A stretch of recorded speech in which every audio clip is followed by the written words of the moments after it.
900 कोटी रुपयाचं जे लोन काढतो आहे त्या संबंधी ठीक आहे, मी स्पष्टीकरण देतो, पण त्याचे आधी आपला काय मत आहे? आपला कळलं नाही, ठीक आहे. दॅट इज ऑल्सो फेअर की आपला आम्ही तुम्हाला ब्रीफ करून देतो. सर्वात आधी आपल्याला सर्वांना हे समजून घ्यायची गरज आहे की हे आपण लोन घेणारच आहोत किंवा ठरलेलं आहे असं काहीच याच्यामध्ये मुद्दा नाही. प्रत्येक महानगरपालिकेला असं एखादा काही हे घेताना राज्य शासनाची मंजुरी घेऊनच तो करणं अपेक्षित आहे, क्रमप्राप्त आहे, आणि आपला पण पुढची वाटचाल त्या मानानेच राहणार. बरेच आता न्यूज रिपोर्ट पण मी काय वाचली, त्याच्यामध्ये सुद्धा एक सूर असा होता की श्रीमंत महानगरपालिका का दिवाळा निकाला काय वगैरे वगैरे वगैरे. पण आपल्याला सर्वांना हे लक्षात घ्यायची गरज आहे की कोणतीच आपलं लेवल ऑफ गव्हर्नमेंट असो, गव्हर्नमेंट ऑफ इंडिया असो, तुम्ही कालचा आपला बजेट बघितला असेल, गव्हर्नमेंट ऑफ महाराष्ट्र असो, कोणती काही इतर महानगरपालिका असो, विश्वमध्ये सर्वात, आता तुम्ही आम्हाला पिंपरी चिंचवडला एशियाची श्रीमंत महानगरपालिका म्हणत राहतात, आम्ही नाही एशियाची सर्वात श्रीमंत महानगरपालिका. म्युन्सिपल काउन्सिल होतो कदाचित, म्युन्सिपल कॉर्पोरेशन तर कदाचित मुंबई असतील काही शांघाई असतील, मला सांगता येणार नाही, ते डेटा नाही माझ्याकडे. पण विश्वाची कोणती आहे सर्वात श्रीमंत महानगरपालिका किंवा सर्वात श्रीमंत सिटी कोणती आहे? असा जनरल साधा प्रश्न विचारतोय तुम्हाला. महाराष्ट्र शासन जे एक let me complete my line of thought. विश्वाची सर्वात श्रीमंत महानगरपालिका कोणती वाटते तुम्हाला? ती पण म्युन्सिपल काउन्सिल होती. नाही, मुंबई नाही, न्यूयॉर्क आहे. आणि न्यूयॉर्कचा डेट किती आहे कोणाला माहिती आहे? माहिती असेल. डेट म्हणजे त्यांचं लोन्स किती आहे टोटल, किती असेल? आपण त्या कॉर्पोरेशनला जायला पाहिजे. बरोबर आहे, अगदी बरोबर आहे. मी तुमची इन्फॉर्मेशन साठी सांगून देतो, न्यूयॉर्क सिटीचा किंवा न्यूयॉर्कची जे आपली म्युन्सिपल कॉर्पोरेशन आहे, तिथे म्युन्सिपल कॉर्पोरेशन म्हणत नाही, तिथे सिटी म्हणतात, त्यांचा debt, outstanding debt $39 billion. $39 billion म्हणजे 3,20,000 कोटी, आणि 3,20,000 कोटी म्हणतोय. असाच इतर पण आपली सिटी ऍडमिनिस्ट्रेशन असतात. तर लोन घेण्याचा जे आपला इन्स्ट्रुमेंट आहे ना, किंवा एखादा आपला समजा आपली फायनान्शियल पोझिशन चांगली असली, प्रत्येक बॉडीला, गव्हर्नमेंट बॉडी असो, आपला तुम्ही देशामध्ये बघितला गव्हर्नमेंटचे जे ट्रेजरी असतो, ज्याला आपण टी बिल म्हणतात गव्हर्नमेंट ऑफ इंडियाचे, त्याचा इंटरेस्ट रेट आपल्या देशामध्ये सर्वात कमी असतो. कशासाठी? बिकॉज ट्रस्ट सर्वात जास्त आपल्या देशामध्ये जर असेल तर मार्केट्सला गव्हर्नमेंट ऑफ इंडियावर असतो, बँक्सला गव्हर्नमेंट ऑफ इंडियावर असतो. म्हणून त्यांचा जे एखादा टी बिल ज्याला आपण म्हणतो, त्याचा इंटरेस्ट रेट सर्वात कमी असतो. स्टेटमध्ये बघितला तर जनरली स्टेटची जी सिक्युरिटीज असतात त्याचा इंटरेस्ट रेट सर्वात कमी असतो.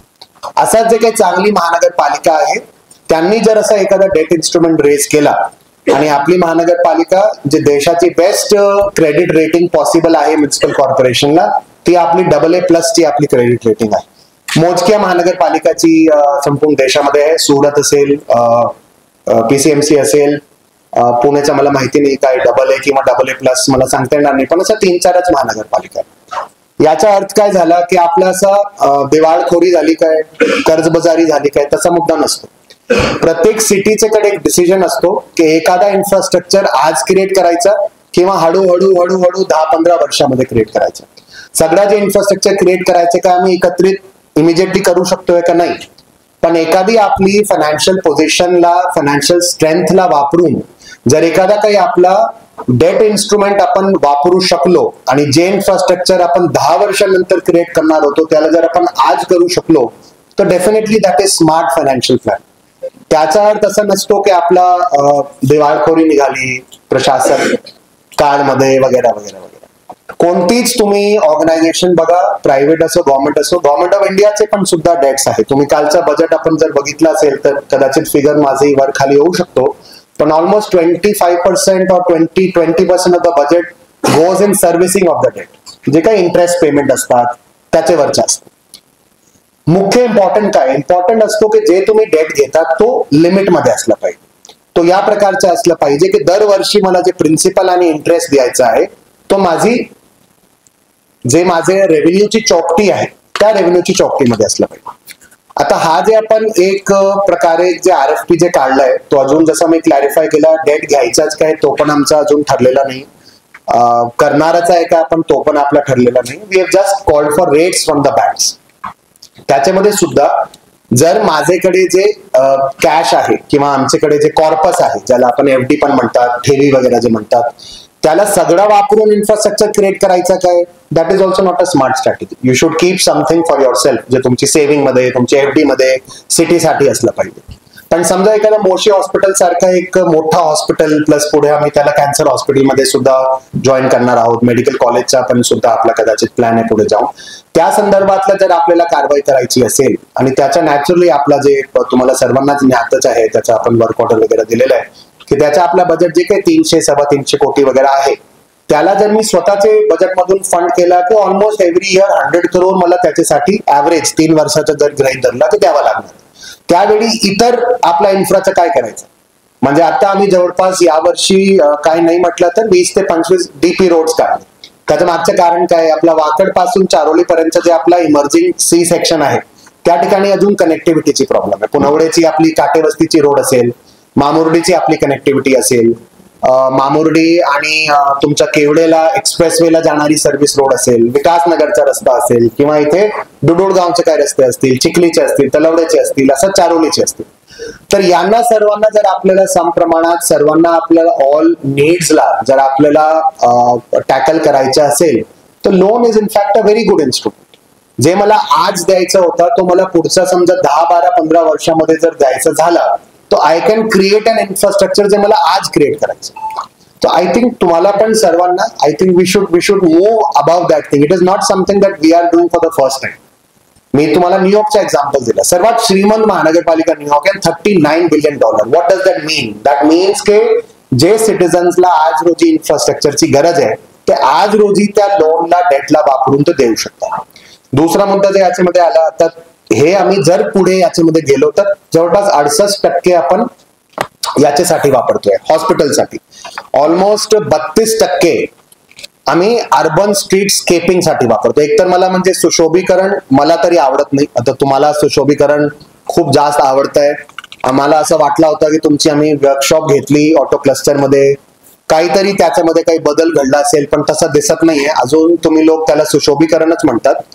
काही भाग त्याच्यामध्ये सुशोभीकरणाचा असतो, पण मेजर भाग त्याच्यामध्ये पादचारी चालणारे जे लोक आहे, सायकलवर चालणारे जे लोक आहे, त्यांच्यासाठी एक सस्टेनेबल मोबिलिटी इन्फ्रास्ट्रक्चर क्रिएट करण्याचा प्रोजेक्ट ज्याला आपण ओल्ड मुंबई पुणेला आपण घेतलेला आहे. त्याचा अर्थ असा आहे का याच्या व्यतिरिक्त काही आपल्याकडे इतर काम नाही, इतर काम पण आहे. पण that debate goes like that की म्हणजे आपल्या देशामध्ये जेव्हा आपण स्पेसचा प्रोग्राम सुरू केला की आधी सगळा मॅलन्यूट्रिशन खतम करायचा किंवा स्पेसवर चांदसाठी जायचं, तो तशी प्रकारची डिबेट आहे. आणि ते प्रत्येक गरजा कोणताच लेवल ऑफ गव्हर्नमेंट असेल त्यांच्यासाठी तो असा कॉन्फ्लिक्टिंग नीड्स राहतात. पण I strongly feel that the sustainable मोबिलिटीचा जे आपल्याला गरज आहे ती खरी गरज सस्टेनेबल मोबिलिटीची आहे. तो पादचारीच्या मानाने असो किंवा सायकलिंगच्या मानाने असो. आता पण म्हणजे आता जे आपला मेजर डिस्कोर्स जे मला दिसतं ते सुशोभीकरणाचाच दिसतंय की सुशोभीकरणावर एवढा खर्च, सुशोभीकरणावर तेवढा खर्च. याला सुशोभीकरण म्हणता येणार नाही. सुशोभीकरण वेगळ्या प्रमाणात असतो. उद्या मी एखादी काही बिल्डिंग बांधली, बिल्डिंगच्या सोबत मी लँडस्केपिंग पण करतो, तर बिल्डिंग पण असतात आणि त्याच्यामध्ये काही सुशोभीकरण एस्थेटिक्सचा पार्ट सुद्धा असतो, जसा की या प्रोजेक्टमध्ये सुद्धा आहे.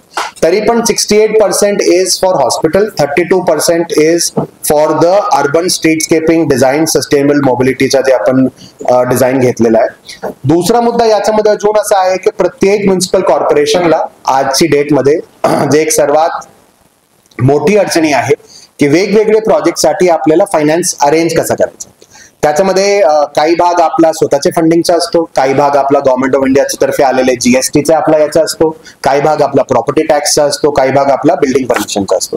हे प्रायमरली आपले मोठे हेड्स आहे ज्याच्यामध्ये आपल्याला रेव्हेन्यू रिसीट येतात. याच्यामध्ये आमचा प्रयत्न सातत्याने राहिला आहे की प्रॉपर्टी टॅक्सचा दरवर्षी वाढ असली पाहिजे. 19-20 ला तुम्हाला माहिती आहे आमचा 426 कलेक्शन होता,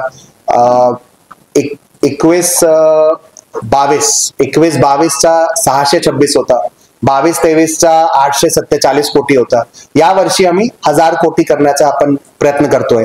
तो खऱ्या अर्थाने मागचे 2-3 वर्षामध्ये जे काही आपण त्याच्यामध्ये भरारी घेतली आहे प्रॉपर्टी टॅक्स मध्ये, मला तरी वाटते खूप एक चांगला असा एक प्रोग्रेस आहे, where we have moved from 426 crore to probably now touching 1000 crore और इवन मोर. त्याच्यामध्ये सुद्धा प्रॉपर्टी टॅक्सचा सर्वे तुम्हाला सर्वांना ज्ञातच आहे, तो आपल्याकडे सुरू आहे. ऑलमोस्ट 30% प्रॉपर्टीज त्याच्यामध्ये अनअसेस्ड आम्हाला आढळली. त्याचा अर्थ असा आहे की जे प्रॉपर्टीजला आम्ही आतापर्यंत असेसच करत नव्हतो, असं 30% ऍडिशनल प्रॉपर्टी आम्हाला त्याच्यामध्ये सापडले, ज्यांचं आता ऑब्व्हियसली आम्हाला त्यांची असेसमेंट सुरू करणं त्याच्यामध्ये क्रमप्राप्तच आहे. असा करताना सुद्धा काही याच्या व्यतिरिक्त सुद्धा आपल्याकडे प्रोजेक्ट करण्याचे मार्ग असतो. जसं आपण वेस्ट टू एनर्जी केला. वेस्ट टू एनर्जी मध्ये पीपीपी प्रोजेक्ट आहे. मागच्या वेळी तुम्हाला सर्वांना मी ब्रीफ केलं होतं जेव्हा आपण डबल ट्रीला एक प्रेस कॉन्फरन्स घेतली होती, आणि त्या पीपीपीच्या प्रोजेक्ट मध्ये आम्ही आमचं काही इन्व्हेस्टमेंट केलेलं नाही. We are purchasing electricity from that person, आणि तुम्ही डिफरन्स जर बघितला तर जवळपास 16, 17, 18 कोटीचा प्रॉबेबली टचिंग 20 करोड ते आपल्याला दरवर्षी त्या प्रोजेक्टतून आपल्याला फायदा होणार. तर तो एक अजून एक तरीका आहे की पीपीपी मोडने आपण एखादा काही इन्फ्रास्ट्रक्चर क्रिएट करू शकतो. तर हे सगळे मार्ग आपल्याला, जर आपल्याला आपले सिटीजन्सला असा इन्फ्रास्ट्रक्चर द्यायचा आहे ज्या प्रमाणात आपण म्हणतो की आपण कदाचित देशाची सर्वात बेस्ट सिटी, आणि आता देशाचा पण मुद्दा राहिलेला नाही. आपले citizen are all on social media, everyone knows के थ्रू आउट द वर्ल्ड काय चाललंय. तर त्यांची जी आजची डेट में इन्फ्रास्ट्रक्चरची जे एक्सपेक्टेशन आहे, तो डेफिनेटली त्याच्यामध्ये असं पण मला म्हणता येणार नाही की आपल्या सगळे बेसिक्स क्लिअर झाले. अजून आपल्याकडे पाण्याचा काय प्रमाणात प्रॉब्लेम आहे त्याला आपण सॉल्व्ह करतोय, काय प्रमाणात रोडचा प्रॉब्लेम आहे त्याला पण सॉल्व्ह करतोय. पण त्याचे पाठोपाठ जेव्हापर्यंत तो सगळा होत नाही तेव्हापर्यंत हा काही करू नका वगैरे, ते मला तरी काही पटत नाही. आणि म्हणून मला वाटते वेगवेगळे प्रकारचे इन्फ्रास्ट्रक्चर आपल्याला आपल्या सिटीमध्ये क्रिएट करण्याची 100% गरज आहे.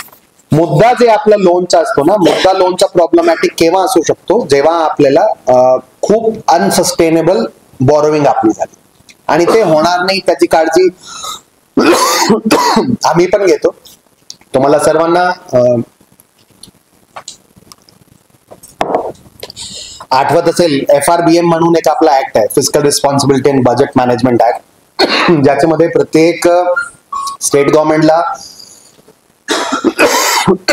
आणि गव्हर्नमेंट ऑफ इंडियाला किती आपल्याला हे मेंटेन करायचं आहे, किती आपल्याला लोनचे लेवल मेंटेन करायचंय, तो त्या ऍक्ट मध्ये नमूद आहे. त्याच्यामध्ये जवळपास 3.2-3.5% असं काहीतरी त्याचा मापदंड आहे.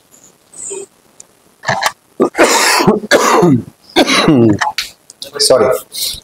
असाच आपलं महानगरपालिकेच्या साठी सुद्धा गोइंग फॉरवर्ड जर आपण या पाथने पुढे गेलो की आपल्याला आपल्यासाठी सुद्धा डेट मॅनेजमेंट पॉलिसी आणावी लागणार आहे. आणि ते डेट मॅनेजमेंट पॉलिसी आपण आपली महानगरपालिकेसाठी खूप लवकर त्याला याच्या सोबतच आपण त्याला पण इंट्रोड्यूस करणार आहोत. तुम्हाला लगता थोड़ा सफोकेशन हुआ हुआ है, थोड़ा 1-2 एसी. तर ते पण आपल्याला गरजेचं आहे. आणि पुन्हा पुन्हा सांगतो, लोन घेणे काही पाप नसतो. कृपा करून हेडलाईन देऊ नका उद्या. आणि ठीक आहे, मला तरी क्वालिफाय केलं पाहिजे, ते तुमच्यावर आहे हेडलाईन तुमची काय आहे. But anyway, my only point is आपल्या स्वतःचा सोर्स असो, पीपीपी प्रोजेक्ट असो, डेट इन्स्ट्रुमेंट असो, म्युनिसिपल बॉन्ड आहे, हे सगळे मार्ग आहे जे आपल्याला ऍज अ सिटी म्हणून अवलंबून घ्यावे लागतील if we want to create an infrastructure which is good enough for our city. आणि loan is just one of the instrument. जे आम्ही आता म्युनिसिपल बॉन्ड काढला होता, तुम्ही त्या मानाने बघितलं, municipal bond is also one type of loan होती. So loan are of different type. Loan वेगवेगळे प्रकारचे असतात. म्युनिसिपल बॉन्ड मध्ये नेट तुम्ही बघितलं तर आपली महानगरपालिका त्याच्यामध्ये प्रॉफिट मध्येच राहणार, बिकॉज म्युनिसिपल बॉन्डचा पैसा आपण FD मध्ये टाकतो आणि त्याचा जे आपण इंटरेस्ट देतो प्लस गव्हर्नमेंट ऑफ इंडियाचा जे त्याला इन्सेंटिव्ह आहे, net we are in profit after issuing municipal bond. याचे पुढे पण असे प्रकारचे इन्स्ट्रुमेंट वापरून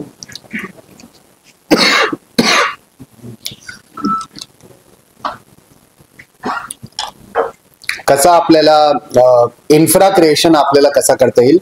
I think that is something we have to look.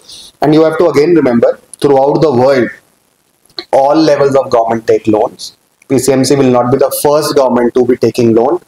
जसं मी तुम्हाला न्यूयॉर्कची फिगर दिली, असं बरेच आपल्या सिटीजची throughout the world figures आहेत. मला नाही सांगता येणार आहे आता. न्यूयॉर्कची कधीतरी मी एक काही आर्टिकल वाचला होता म्हणून मला न्यूयॉर्कची फिगर असं तुमच्याशी बोलता बोलता माझ्या डोक्यात आली. पण महाराष्ट्रामध्ये कदाचित असेल. Government of India, Government of Maharashtra, or any other state government do it very, very regularly.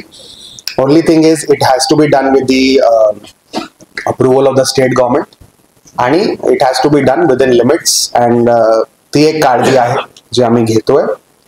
पण अजून ते काही फायनल डिसिजन वर आपण पोहोचलेलो नाहीये. This is just testing of the waters.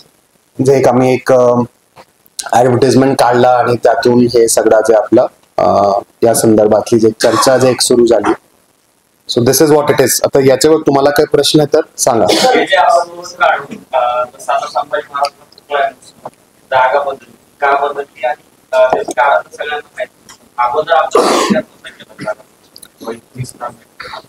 थोडक्यात एकच त्याला जोडून मी एक प्रश्न विचारतो, तुम्हाला एकत्र बोलता येईल त्याच्यावर. बरेच वेळा होतं काय की आपण एखादा प्रोजेक्ट सुरू केल्यानंतर काही विशिष्ट लोकांच्या आग्रहाखातर तो प्रकल्प सुरू केला जातो, किंवा काही विशिष्ट लोकांच्या आग्रहाखातर त्या प्रकल्पाची जागा सेट केली जाते. त्यानंतर असं लक्षात येतं की it is not feasible in that area or in that limit, आणि मग ते बदलावं लागतं. पण तोपर्यंत झालेला इन्फ्रास्ट्रक्चरवरचा खर्च आणि इतर गोष्टींवरचा खर्च हा आपला वाया जातो. त्याचबरोबर दुसरा भाग, तुम्ही मगाशी लोन बद्दलचं जे सांगितलं, 98च्या जानेवारीमध्येच, म्हणजे आता नेमका हा जानेवारी महिना संपतोय, फेब्रुवारी सुरू झालाय. 98च्या जानेवारी महिन्यामध्ये पहिल्यांदा जनरल बॉडीमध्ये हा विषय आला होता की पिंपरी चिंचवड महानगरपालिका कर्ज घेऊ, आणि तेव्हापासून याच्यावरती चर्चा सुरू झाली. आतापर्यंत आपण 9 वेळा विषय मंजूर करून ठेवलेले की कधीतरी आपल्याला याची गरज पडेल आणि आपण लोन घेऊ. फक्त एकदा या महापालिकेला ओव्हरड्राफ्ट घ्यावा 3 महिन्यासाठी. त्या व्यतिरिक्त कधी महापालिकेला आतापर्यंत तरी कर्ज घ्यावं लागलेलं नाही. तर तुम्ही हा विषय मंजूर करून फक्त ठेवणार आहात की कसं? दमाडे साहेब, आज रोजी त्याच्यावर काही संभाष्य करणं याच्यासाठी बरोबर नाही राहणार आहे. We are just testing the waters, so to say, की मार्केट मधला आपला व्हॉट इज द यील्ड जे काही आपल्याला भेटू शकतो. त्याच्यानंतर त्याचा लंबा प्रवास असणार आहे. जरी आपण आपल्या तर्फे डिसिजन घेतला, अजून काही आपण आपल्या स्टँडिंग आणि जीबी मध्ये काही निर्णय घेतलेला नाही, बिकॉज आपण निर्णयापर्यंत पोहोचलोच नाही. We are trying to move towards that decision. त्याच्यानंतर सुद्धा याला स्टेट गव्हर्नमेंटची आम्हाला अप्रुव्हल लागणार आहे. तर तो प्रवास अजून थोडा लांब आहे, आणि त्याच्यामध्ये तुमच्या सर्वांचं ओपिनियन आहे, सिटी मधली डॉमिनंट ओपिनियन आहे, ते पण सर्व इम्पॉर्टंट आहे.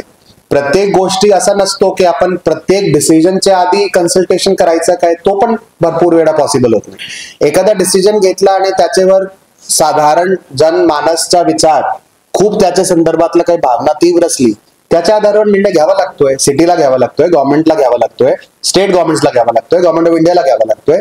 ते पद्धत आपली याच्यामध्ये आहे, that is a part of the democratic process. So I am not saying की immediately we have decided, seal झालाय, करणारच आहे, तसं अजिबात काही नाही. But the only thing that we all have to understand, जे तुम्ही आता बोलता बोलता पण जे तुम्ही म्हणाले ना की मला ओव्हरड्राफ्ट घ्यायची गरज पडली नाही, मेरे को ऐसा लगता है कि त्या चौकटीत आपल्याला बाहेर यायची गरज आहे. Because otherwise we will not be able to create infrastructure that a city of 21st century 22nd century demands. नाहीतर आपला जे चाललंय ते चाललंच, आणि खूप चांगला चाललाय. असं तसं म्हणाला तर पीसीएमसीचा infra is very very good if you compare it to other cities. तो ऐसा नहीं कि अभी तक कुछ बहुत गड़बड़ हुआ और डेट लेके बहुत अच्छा हो, वैसा भी मैं नहीं बोल रहा हूँ. बट गोइंग फॉरवर्ड जर मला काही प्रकारचा इन्फ्रा क्रिएट करायचा असेल, आणि आता जे काही ज्या प्रकारचे आपण इन्फ्रा प्रोजेक्ट घेतोय, they're all something which demands money. Whether it is metro projects are throughout the world, including India, are all built on loans, are all built on debt instruments. त्याचबरोबर मागाचा जो त्यांचा प्रश्न होता की असे जे फसलेले प्रकल्प आहेत किंवा अर्धवट सोडून द्यावे लागलेले किंवा एक्सटेंड करावे लागले त्यांच्याबद्दलची आपण काही पॉलिसी ठरवणार आहे का? ते काही तसं काही पॉलिसी होऊ शकत नाही. ते असं काही प्रकल्प आहे जे तुम्ही म्हटला एखादा माणसाची मागणीप्रमाणे ते वेगवेगळे जे आपण प्रकल्प घेतो कुठेतरी एखादी मागणीवर डिपेंडेंट असतो. लोकांची मागणी असेल, आपले लोकप्रतिनिधी आहेत त्यांची मागणी असेल, काही वेळा मीडियाची मागणी असेल किंवा एक as a media as a ग्रुपची मागणी असेल किंवा आपल्या महानगरपालिकेचे याच्या संदर्भातली मागणी असेल. तर all projects are at the end of the day based on some or the other demand. Sometimes you have to take a decision to shift a particular project, to shift a particular location in some interest. आता आपला घोडसवारीचा मुद्दा होता, मला तो खरा असा वाटला आणि अजून मला वाटतंय की ते आपलं as from a sports development perspective is something which is very important. पण तिकडचे लोकांचा जर एवढा आजूबाजूच्या लोकांचा रोष असेल तर ते पुढे करून सुद्धा काय अर्थ नाही. म्हणून आपण त्याच्यामध्ये त्याला स्टे दिला. आपण त्याच्यावर निर्णय असा घेतला की ज्या लोकेशनला विरोध होणार नाही त्या लोकेशनला घेऊ. So this happens all the time in a democracy and it is not just about city, it happens in India level, it happens at state level. Nothing is new in this thing. ते वाया गेलेल्या खर्चाचं काय करणार? वाया नाही, you can always plan out. वाया नसतं ना, असा अगदी वाया गेला त्याला मी तोडणार तसा नाही. You can always plan out something else there. गरज आणि केस स्टडी न करता प्रोजेक्ट होत आहे असं म्हणत नाही का? काय केस स्टडी न होता म्हणजे भोगाडीला गरज ट्रान्सपोर्टचं जर आपण म्हटलं तर लोकल मेट्रो आणि सिटी बसेस याच्यामध्ये काय प्रेफरन्स आहे, काय फायदा? असं प्रोजेक्ट आला लास्ट 20 इयर्स बसच्या संदर्भात दरवर्षी आपल्याकडे कुठल्याही प्रोजेक्टच्या बाबतीत project should be based on necessity of citizens. Industry आपण मॅक्सिमम टाइम कुणाच्या तरी मागणीसाठी प्रोजेक्ट करतो, पण नेसेसिटीज किंवा त्याचे नाही बाळासाहेब तसं पण नाही आहे. आपल्याला असं का वाटतंय की एखादा समजा एखाद्या लोकप्रतिनिधीचा जर काही मागणी असेल that is also based on a lot of experience और feedback from people only. I think most of the things जे आपण प्रोजेक्टला फॉर्म्युलेट करतोय काही वेळा कसा असतो, तुम्ही लोक, मी, इतर कोणी, we are not able to understand the demand. अभी फॉर एक्झाम्पल तुम्ही DY पाटीलचा एक्झाम्पल लिहा. DY पाटीलची जी रोड आहे, आपला नॅशनल कॉन्फरन्स जे आपली स्मार्ट सिटी झाली, आपण जवळपास 80 ते 90 लोकांना त्या ठिकाणी जे कॉन्फरन्ससाठी आलो होतो संध्याकाळी त्या रोडवर घेऊन गेलो. लिटरली म्हणजे दर मिनिटाला 30-30, 40-40 स्टुडंट आणि इतर लोक त्या फुटपाथवर चालत होते. त्याचा अर्थ काय? तो काय वाया गेला काय जे आपण हे केला? त्याचा अर्थ तसा नाहीये. तुम्ही आता ऑन रावेचा एरिया बघा, म्हणजे मी पण सकाळी काही वेळा तिकडे जातोय, लोक मला तिकडे सायकलिंग करताना दिसतात, तिकडे वॉकिंग करताना दिसतात, जे की आधी करत नव्हते. याचा अर्थ असा झाला काय की तो सगळा एकदम परफेक्ट झाला नाही. अजून त्या ठिकाणी लोक काही विकतात, काही स्वेटर विकतात, जॅकेट विकतात, आमचे पथक तिकडे उभं राहतात, त्यांना आपण बाहेर काढायचा प्रयत्न करतोय. उद्या कोणी ठेला पण लावू शकतो, टपरी पण लावू शकतो, त्याच्यासाठी मला विजिलंट राहावं लागेल. पण याचा अर्थ असा आहे की जे माणूस पायी चालतोय त्याच्यावर फोकस करायचा नाही. नुसतं DP रोडच बनवायची किंवा नुसतं रोडच बनवायची तसा मुद्दा नाहीये. जे माणूस चालतोय, जे माणूस सायकल चालवतोय त्याच्यावर सुद्धा आपल्याला फोकस केलं पाहिजे. आणि इनफॅक्ट असा इन्फ्रा क्रिएट केला पाहिजे की जास्त लोक तो मोड ऑफ ट्रान्सपोर्ट घेतील. नाहीतर तुम्हाला मला सांगणं खूप सोपं आहे किंवा एवढा झालंय किंवा तेवढा झाला, त्याच्यामध्ये आपण काय करतोय तो पण बघितलं पाहिजे ना. सिटीजन म्हणून किंवा तुमचा म्हणून किंवा माझा पर्सन म्हणून आपला काय कॉन्ट्रीब्युशन आहे तो पण एक विचार केला पाहिजे. सर इंटेन्शन जरी चांगला असलं पण फुटपाथ खूप कमी है, म्हणजे 4 रस्त्यावर वॉकिंग करना मना मैं नहीं कर रहा हूँ. आज की डेट में अगर मैं सपोज चरोली के एक एंड में जाके रोड बना रहा हूँ, क्या वहां का कार का PCU जो पुणे मुंबई रोड के PCU जितना है? नहीं. वहां पे घंटे में 10 गाड़ी जाएंगी, यहाँ पे घंटे में तुम्हारा 500 गाड़ी जाएंगी. याचा अर्थ की मी तिकडे रोड बनवायची नाही का? मी रोड बनवली के डेव्हलपमेंट येणार. मी म्हणजे महानगरपालिकेने रोड बनवली के डेव्हलपमेंट येणार. महानगरपालिकेने रोड बनवली के त्याच्यावर कार जाणार. किंवा मी जर रोड दिले नाही तर कार नुसता आपलं ऍग्रिकल्चर फील्ड मध्ये धावतील नाही. तो therefore if you are not able to provide, मैं तुम्हारे को बोलूंगा, तुमचा पण मतलब बच्चे रहेंगे ना, तुम उसको साइकिल पकड़ा के रोड पे निकालोगे अगर उसको प्रॉपर फुटपाथ नहीं है तो शायद नहीं निकालोगे तुम. क्यों? क्योंकि तुम्हें शायद डर रहेगा, जर्मी गेला की धडक लागू शकतोय, ऍक्सिडेंट होऊ शकतोय. पण मी जर तुम्हाला असं क्रिएट करून दिला एक पाथ सायकल चालवणं तर सर्वांना आवडतं. तुम्ही चालवली असेल, मी चालवली. मी 4 वर्ष माझ्या कॉलेजमध्ये सायकल चालवली IIT गुवाहाटीमध्ये. बिकॉज आम्ही चालवत होतो सायकल. ट्रॅफिक नव्हता, खूप सोपा होता हॉस्टेलवरून आपल्या क्लासरूमला जाणे. तुम्ही नेदरलँड बघा. नेदरलँडचे आता काही आपले कॉन्फरन्स मध्ये लोक आले होते. आता मला हे पण सांगा नाही, तुम्ही सगळे म्हणणार का न्यूयॉर्कचा एक्झाम्पल, नेदरलँडचा example, but we are an international now globalized world. Only point that I'm trying to make is, does it happen overnight? No, it will not happen overnight. It will require a lot of effort and intent आमचे तर्फे to make people believe की आता infra जे create आहे तो safe आहे. नेदरलँडचे काही लोक आता दिल्लीमध्ये आपल्याला अर्बन मोबिलिटी इंडियामध्ये बेस्ट नॉन मोटराइज ट्रान्सपोर्टचा अवॉर्ड जे पिंपरी चिंचवडला भेटला, त्याच कॉन्फरन्समध्ये नेदरलँडचे काही प्रतिनिधी आले होते. नेदरलँडचे तुम्ही इंस्टाग्राम वगैरेवर व्हिडिओ बघतात का मला माहिती नाही. जसं आपल्याकडे गाडी धावतात तसं तिकडे सायकल धावतात आणि अख्खा रोडचे रोड त्यांनी सायकलसाठी कन्वर्ट करून घेतले. त्यांच्या लोकांना मी विचारत होतो की आमच्याकडे भरपूर विरोध येत आहे. तुमचं पण एक्झाम्पल दिलेलं की आम्ही कितीच केला सस्टेनेबल मोबिलिटी, ब्युटिफिकेशनच म्हणत राहतात. आपले मीडियाचे एनलाइटन्ड वर्क सुद्धा त्यांचं म्हणणं पडलं की आमच्याकडे ओव्हरनाईट नाही झालं, मला 20 ते 30 वर्ष लागले. आम्ही पण सुरुवात 90s मध्ये केली होती, म्हणून आम्ही आज त्या पोझिशनवर आहोत की आमचे 25% लोकांचा, 30%, 40% लोकांचा modal shift from vehicular to cycle झाले. So it is never an overnight journey. It is over time your intention to prove that you are ready to give that level of infrastructure. Otherwise तुम्ही 30 metre रोडला 60 metre करून टाका, तुम्ही 2 फ्लायओव्हरची ऐवजी 5 flyover करून टाका, जे ट्रॅफिक कंजेशनचा विषय कधी संपणार नाही. So it has to be a collective strategy. It is nothing is as simple K immediately solution काढणं. Immediate solution is a very lazy solution. It is a very lazy thinking. एक तर आपण खूप डेव्हलपमेंटसाठी म्हणजे बाहेर विदेशातलं एक्झाम्पल दिलं, चांगले विचार आहेत आपले. कमिशनर साहेब, काही महिन्यापूर्वी इथून 500 मीटरच्या अंतरावर पिंपरी भाजी मंडईला आग लागली. तिथे पार्किंग केलेलं आहे आपण, म्हणून तिथे फायर ब्रिगेडची गाडी गेली नाही. एक. दुसरं, जेवढे आपले BRT रस्ते हे सर, कालेवाडी ते आणि या टोक्यातून त्या टोक्यापर्यंत सर, तिथे रात्रीचे वाहन पार्क होते, दिवसा तिथे अभद्र लोक तिथे इलिगल पद्धतीने बसलेले असतील. तर ह्याच्यासाठी काही आपली योजना आहे का? ह्याला डायरेक्ट आपण बघा, मी आता मला माहिती होतं ते अमेरिकेचे 2-3 एक्झाम्पल दिले म्हणून हे टीका माझ्यावर येणार आहे. म्हणून मी I got the point. This is a fact because sir I got the point. Let me respond. जे तुम्ही म्हणाला अगदी मी त्याच्यावर इंटरव्ह्यू करून सांगितलं होतं की आपण जरी हे सगळं करत राहिलो तरी आपले बेसिक इश्यूज अजून संपले काय तसा मुद्दा नाही, आणि माझा तो मत पण नाही. माझा काय म्हणणं आहे याच्यामध्ये, आता तुम्ही समजा फॉर एक्झाम्पल बाहेरचा एक्झाम्पल राहू द्या, तुम्ही चंडीगडचा एक्झाम्पल द्या. चंडीगडमध्ये का असं आहे की तुम्हाला फुटपाथवर एन्क्रोचमेंट दिसणार नाही किंवा टपरी दिसणार नाही? सर, आपल्याकडे ही गव्हर्नमेंट नाही, पत्रकारांचाही खूप वेळ घालतोय. आपण इथल्या मुद्द्यावर बोललो.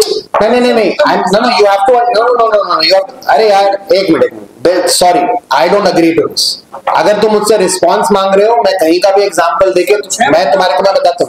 6 महीना हो गया, आग लग गई,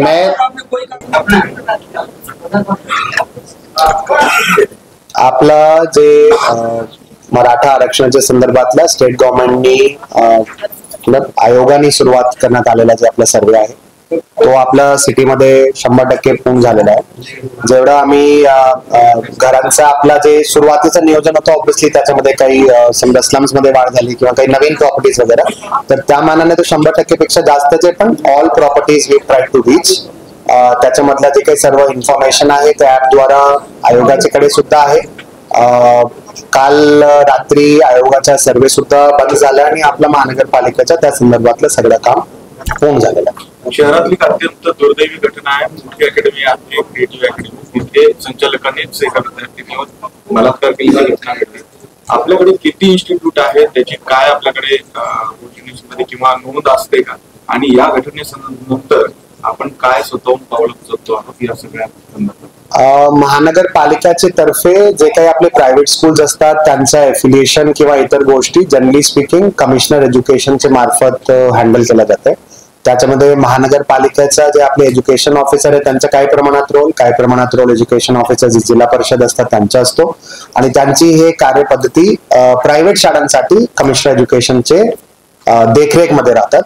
त्याच्या व्यतिरिक्त जे काही दुर्दैवाने जे काही दुःखदायक घटना घडली त्याच्या संदर्भातला पोलीस विभागाच्या मार्फत सुद्धा कारवाई केली जाते.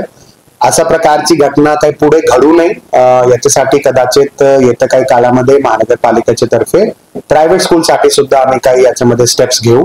महानगरपालिकेचे साठी जे आम्ही आता काउन्सिलर जे नॉमिनेट केले 21 त्यांचा एक टर्म ऑफ रेफरन्स हा पण आहे की मुलांना गुड टच बॅड टच वगैरे ते सर्व समजून सांगणे, जेणेकरून आपलं गर्ल स्टुडंट असो किंवा बॉय स्टुडंट असो दोघांना आपलं माहिती असलं पाहिजे what is a good touch what is a bad touch, आणि जेणेकरून त्या संदर्भातला ऍट द राईट टाइम त्यांच्या मार्फत काही अलार्म रेज करायचे असेल त्यांच्या पालकांना किंवा त्यांच्या काही एखाद्या मोठ्या वरिष्ठांना वगैरे ते मुलांच्या मार्फत सुद्धा राहिलं पाहिजे. तर जे महानगरपालिकेच्या साठी आपण जे आम्ही काउन्सिलर नॉमिनेट केले इतर त्यांच्या कामाच्या व्यतिरिक्त एक टर्म ऑफ रेफरन्स आपण त्यांच्यासाठी हा पण ठेवतो. एका शाळेमध्ये खाजगी शाळेमध्ये विद्यार्थ्यांनी एकमेकावर वार केल्याची घटना काल समोर आलेली आहे. खरं तर रॅन्डमली चेकिंग होणं गरजेचं आहे मुलांच्या संदर्भामध्ये. पोलिसांसंदर्भात याची काही बैठक घेऊन घेणार? गोविंद, मला वाटत नाही की या मुद्द्याच्या संदर्भातला काही रॅन्डम चेकिंग करून त्याच्यामध्ये काही मार्ग निघण्याचं कारण आहे. याच्या उलट कदाचित सर्व प्रिन्सिपल्स आणि यांना एक प्लॅटफॉर्मवर आणून आपण मागे एक प्रयत्न केला होता ज्याच्यामध्ये जवळपास 500 प्रायव्हेट स्कूलचे प्रिन्सिपल्स प्लस आमचे प्रिन्सिपल त्यांचा आपण एकत्रित एक कन्व्हेन्शन घेतला होता. 6 ते 7 महिने झाले. त्याला आपण पुन्हा आता फरवरीमध्ये घेणार आहोत आणि खूप प्रामुख्याने आपण हे मुद्दे त्यांच्या सोबत त्याच्यामध्ये घ्यायला हरकत नाही. But it is something that every private school management त्यांचे प्रिन्सिपल त्यांनी ते जबाबदारी स्वतःवर घ्यावी लागणार आहे. मुलांचे काही एखाद्यावर काही याच्या संदर्भातला मुद्दा असेल, बुलिंगचा मुद्दा असेल किंवा एखादा जे काही दुर्दैवाने घडली आपल्या रावेतमध्ये घडली ते कसा घडू नये या संदर्भातली चर्चा आपण त्यांच्यासाठी करू शकतो. एखादा काही कंप्लेंट आली की त्याच्यावर ऍक्शन करू शकतो, पण अशा प्रकारच्या खूप असा इन्स्पेक्शन व्हिजिट करून I don't think that is the right solution. Sir मगाशी आपण म्हटलं की लोन घेणं एक आयडियल इंटेन्शन आहे, तर आपण कुठल्या पर्पजसाठी लोन घेतात आणि त्याच्यासाठी कशा प्रकारची आपण जाहिरात प्रसिद्ध केली? सर्वात आधी तर आम्ही लोन घ्यायचा काही असा काही निर्णय अजून घेतलेला नाही. आपण फक्त RFP करून कमर्शियल बँक्सचे कडून आपला महानगरपालिका AA+ क्रेडिट रेटिंग एजन्सीची महानगरपालिका आहे, which is the best credit rating जे आपल्या देशामध्ये एखादी महानगरपालिकेला दिलं जात आहे. मागच्या वर्षी सुद्धा आपण म्युनिसिपल बॉन्ड रेज केला, त्याचे आपण 200 कोटी रेज केले होते, जे की एक चांगला यील्ड आम्हाला भेटला. त्याच्यामध्ये गव्हर्नमेंट ऑफ इंडियाच्या इन्सेंटिव्हला सोबत गृहीत धरून खूप एक चांगला बेनिफिट मध्ये महानगरपालिका त्याच्यामध्ये राहणार आहे. त्याचेच पाठोपाठ आता मोशी हॉस्पिटलसाठी आणि आपला ओल्ड मुंबई पुणे हायवेचा सस्टेनेबल मोबिलिटी किंवा अर्बन स्ट्रीटस्केपिंग डिझाईनसाठी आपण हे 2 प्रोजेक्टसाठी असा एक नियोजन करतोय. आज रोजी त्याचा काही निर्णय आपण घेतलेला नाही. राज्य शासनाची मंजुरीने आणि राज्य शासनाच्या अप्रुव्हलनेच तो कदाचित पुढे भविष्यामध्ये आपण तो निर्णय घेणार आहोत. तरी तसा असला every level of government, federal government म्हणजे गव्हर्नमेंट ऑफ इंडियाच्या लेवलचा असो, राज्य शासनाचा असो किंवा सिटी स्तरावरची असो, इन्फ्रास्ट्रक्चर क्रिएशनसाठी वेगवेगळे सर्वांना मार्ग अवलंबून घ्यावे लागतील. काही काम आपले बजेटमधून करावे लागतील, काही काम इमिजिएट जे इन्फ्रास्ट्रक्चर आता हे जे आपण लोन घेतोय मोशी हॉस्पिटलसाठी घेतोय which is a critical need. Health care today is a very very critical need.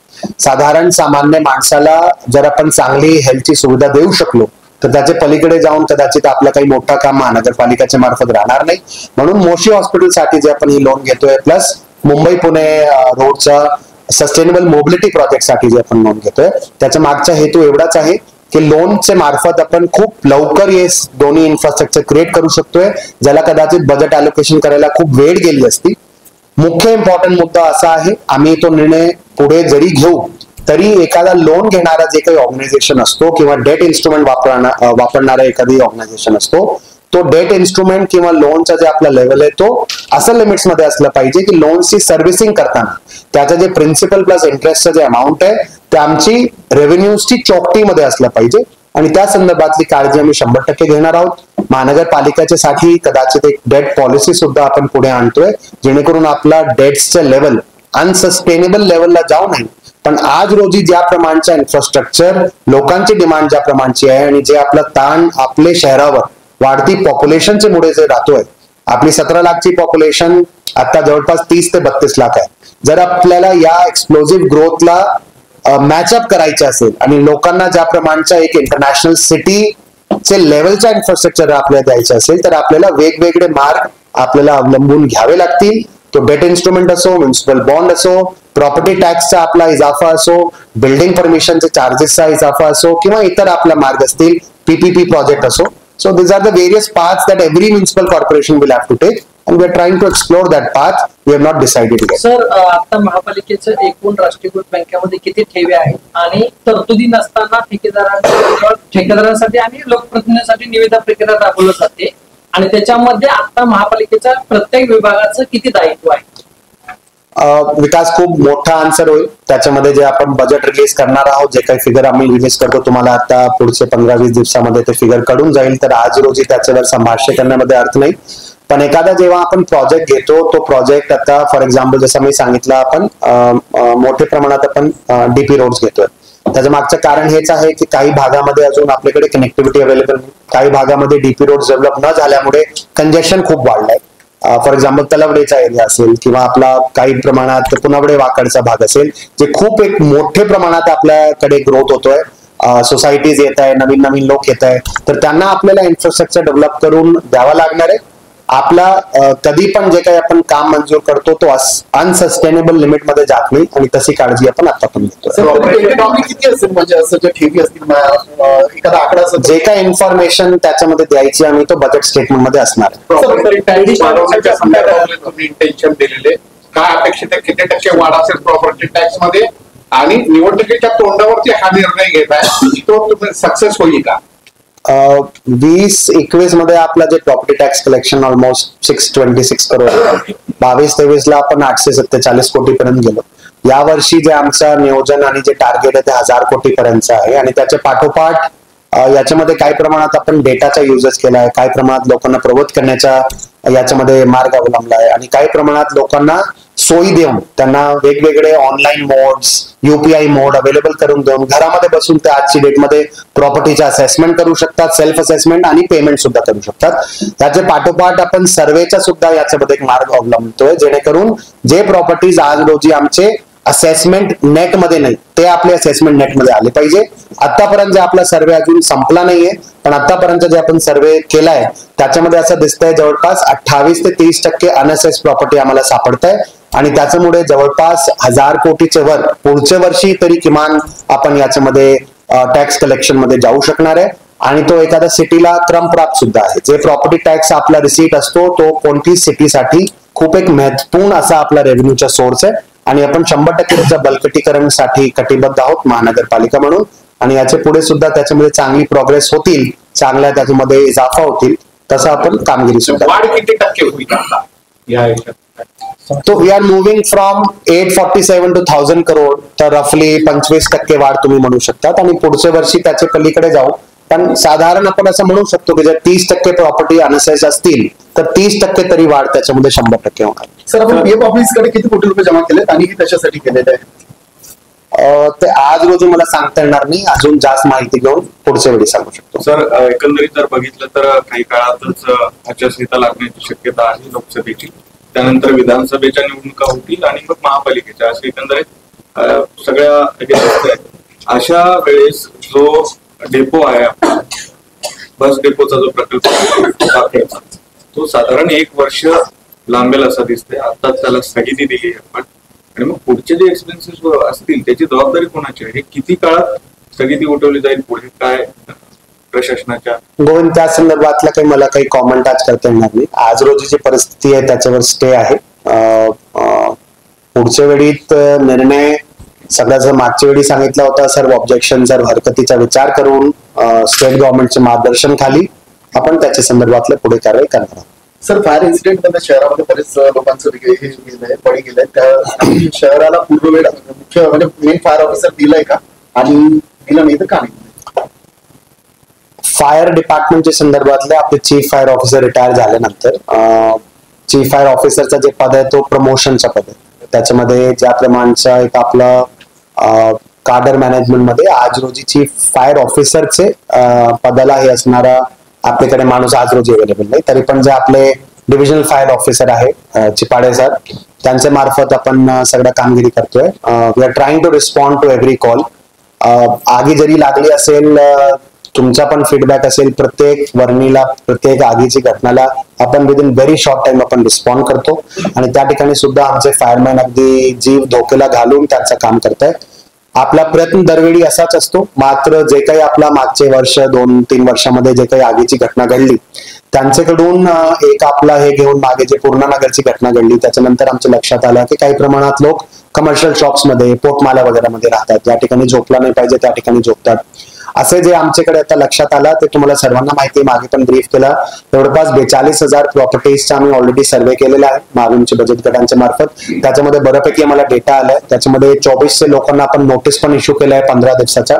त्याच्यामध्ये आम्ही त्यांच्या मार्फत फायरचे संदर्भातले सगळे त्यांनी जे काही आपलं स्टेप्स आहे त्यांनी ते घ्यावं, नाहीतर आम्ही त्यांच्यावर फायर सेफ्टी ऍक्टचे अखत्यारीत ऍक्शन म्हणजे प्रॉपर्टी सील करणे, वॉटर सप्लाय डिस्कनेक्ट करणे ते आपण करणार आहोत. तर प्रत्येक जे कमर्शियल प्रॉपर्टी आहे, प्रत्येक इंडस्ट्रियल प्रॉपर्टी, तो लिगल असो इलिगल असो, सर्वांनी फायर सेफ्टीच्या संदर्भातली 100% फायर ऍक्टचे प्रमाणे पाऊल उचलले पाहिजे. एखादा फायर ऑडिट त्यांनी प्रायव्हेट मध्ये करून घेतला पाहिजे, जेणेकरून त्यांना माहिती असेल की कुठे त्यांची उणीवा आहे आणि त्या गॅप्सला भरला पाहिजे. याच्या पुढे 100% महानगरपालिकेच्या तर्फे जर मला फायर सेफ्टीच्या संदर्भातला काही याच्यामध्ये उणीवा दिसलं तर तो कमर्शियल प्रॉपर्टी असो, रेसिडेन्शियल प्रॉपर्टी असो, इंडस्ट्रियल प्रॉपर्टी असो, 100% आपण त्याच्यामध्ये ऍक्शन घेणार आहोत. याचे व्यतिरिक्त फायर डिपार्टमेंटला स्ट्रेंथन करण्याचा खूप मोठा पाऊल आपण उचललाय. आतापर्यंत आपल्याकडे 5 फायर स्टेशन होते, आज रोजी आपल्याकडे तो वाढवून 7 किंवा 8 फायर स्टेशन आहे. येत्या 2 ते 3 वर्षामध्ये आपण 16 फायर स्टेशन प्लॅन करतोय, 4 डिव्हिजनल फायर ऑफिस प्लॅन करतोय, ज्याच्यामध्ये नॉर्थ, साऊथ, ईस्ट, वेस्ट अशा प्रकारचे डिव्हिजनल ऑफिसेस आणि प्रत्येक डिव्हिजनल फायर ऑफिसचे खाली 4 स्टेशन ऑफिसेस, फायर ज्याला स्टेशन म्हणतो. याच्या व्यतिरिक्त अगदी महानगरपालिकेच्या शेजारी आपण फायरच्या ट्रेनिंगचा इन्स्टिट्यूट, फायरचा मोठा एक जे आपण निर्णय घेतला फायरमॅन रिक्रुटमेंटचा, तर हल्लीच स्टेट गव्हर्नमेंटने त्याला मंजुरी दिली. जवळपास 150 फायरमॅन सुद्धा आपण परमनंट याच्यामध्ये रिक्रूट करतोय. त्याच्या व्यतिरिक्त रिसेंट आपण जे ऍडव्हर्टाइजमेंट काढला होता त्याच्यामध्ये deputy chief fire officer, divisional officer या प्रकारचे पण जे सुद्धा पद आहे त्यांना आपण रिक्रूट करतोय. शहरामध्ये खूप मोठ्या प्रमाणात बिल्डिंगची हाईट आता वाढत आहे, 70 मीटर 80 मीटरची सुद्धा बिल्डिंग आमच्याकडे झाली. म्हणून टीटीएल आणि एपीएल जे आपली शिडी असतो असं 54 मीटरची 70 मीटरची असे पण आपण आपल्याकडे इक्विपमेंट घेतोय. त्याच्या व्यतिरिक्त फायर टेंडर्सचा आपण नंबर वाढवतोय, सूट्स जे आहे यांचे आपल्या फायरमॅनचे त्यांचा नंबर वाढवतोय. ओव्हरऑल आमचा हेतू एवढाच आहे, पुढच्या 2 ते 3 वर्षामध्ये फ्रॉम बोथ एंड्स, आमच्या तर्फे इन्फ्रास्ट्रक्चर एंडला आणि लोकांच्या तर्फे त्यांनी स्वतः सेफ्टी काय घ्यायची त्या एंडला आपल्याला कामगिरी करणं गरजेचं आहे. तुमच्या मार्फत शहरवासियांना माझी विनंती एवढीच राहील, तुमच्या एखाद्या कमर्शियल एस्टॅब्लिशमेंट मध्ये जर काही ज्वलनशील मटेरियल असेल त्याची परवानगी घेणं गरजेचं असतो. तुम्ही परवानगी घेतली नाही तो खरा तो इलिगल आहे. त्याच्यामुळेच एखाद्या वेळेला आग लागतात आणि त्याच्यामध्ये इन्सिडेंट असतात. तर जेवढी जबाबदारी आमची आहे तेवढी जबाबदारी याच्यामध्ये सिटीजनची सुद्धा आहे. रेसिडेन्शियल सोसायटीज मध्ये चेअरमॅन आणि सेक्रेटरीज त्यांची जबाबदारी आहे की तुमचे जे फायर सिस्टम आहे ते दर 6 महिन्यामध्ये त्याचा ऑडिट झाला पाहिजे. स्प्रिंकलर काम करताना काय नाही करतात ते बघितलं पाहिजे.